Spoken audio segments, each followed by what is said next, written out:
increase your self-love, and activate your intuitive gifts. Here are the 3 areas to focus on when working to increase your self-love. Practice self-compassion. Treat yourself with the same kindness and understanding you would offer to a friend.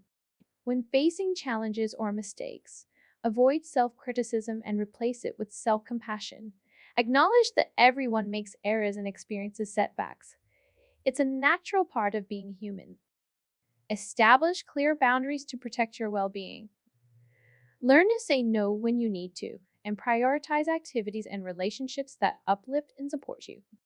Setting boundaries demonstrates self-respect and sends the message that you value your own needs and emotions. Practice positive self-talk.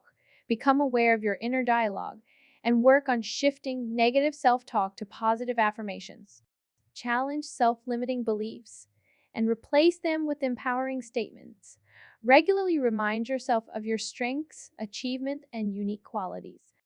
By incorporating these practices into your daily life, you'll gradually build a stronger foundation of self-love, leading to increased self-trust and a heightened ability to tap into your intuition. Remember, self-love is a journey, so be patient with yourself and celebrate the progress you make along the way.